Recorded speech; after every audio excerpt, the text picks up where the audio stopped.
Welcome to Crypto 101, a first principles jargon-free course on blockchain and its impact on financial services. We are currently learning about the decentralized finance app called Compound. In this lesson, we will begin with a quick recap of what we have learned so far. Then, we will compare Compound and Uniswap. We will conclude with some general reflections on Compound. Compound is a decentralized lending platform. There are two parties in Compound, the lender and the borrower. Smart contracts within Compound manage the relationship with both parties. There are two types of assets on Compound. The base asset is the asset being lent. The collateral asset is the asset that acts as collateral. There are three personas in Compound. Lenders deposit their crypto assets to the Compound lending pool. Borrowers borrow from the lending pool. Liquidators buy collateral on distressed loans for the purpose of making profits. The loan earns an interest rate called the supply APR. Interest is capitalized to the loan balance every time a new Ethereum block is formed. The lender is issued a token that represents the financial interest in the loan she has made. The borrower must deposit collateral to the pool.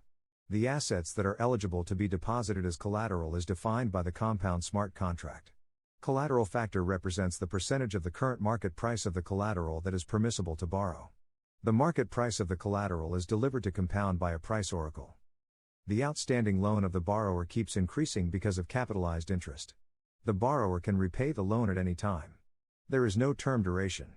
A liquidation event occurs if the outstanding loan, inclusive of capitalized interest, exceeds the borrowing capacity. Liquidators monitor the blockchain to identify accounts that are underwater. The Compound protocol sells collateral of underwater accounts to liquidators at a predefined discount rate. Liquidators compete with each other to buy collateral at a discount to the true market price. In this section, we will review differences and similarities between Compound and Uniswap. Both have a liquidity pool into which token holders deposit their assets.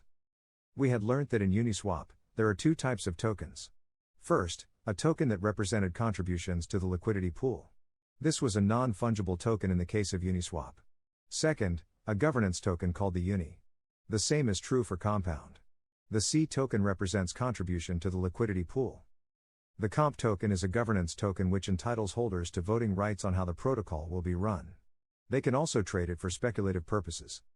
There are also differences between the liquidity pool of Compound and Uniswap. In Uniswap, the pool assets are traded. In Compound, the assets in the pool are used to make loans. In Uniswap, liquidity providers earn trading fees. In Compound, they earn interest. In Uniswap, liquidity providers run the risk of impermanent loss, which is really a form of market risk of holding any type of security that fluctuates in price. In Compound, liquidity providers run the risk of non-repayment, which is partially mitigated by collateral. In this section, we will make some general reflections on Compound. Consider Bob, who has USDC, which is owned by his Ethereum address. Bob earns no interest on USDC. Hence, this is equivalent to Bob holding money in a checking account, which is not earning interest. Next, we will draw a parallel between banking and this scenario. The contract address of the USDC smart contract is equivalent to a bank. The USDC smart contract records Bob's ownership of the token just like a bank records Bob's deposits. Bob's Ethereum address, under which USDC is held, is equivalent to Bob's bank account number. However, there is one difference. In the case of USDC, the money cannot be moved out of Bob's Ethereum address without his permission.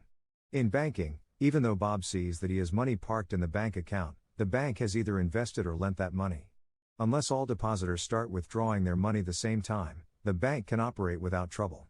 Bob's bank earns interest on Bob's money, but he gets either none or a small part of that interest. When Bob lends his USDC to the Compound protocol, he is taking the lending decision himself. He is simply instructing the USDC smart contract to transfer ownership of his funds to the Compound smart contract address. This is the equivalent of Bob telling his bank to lend his money to a specific company.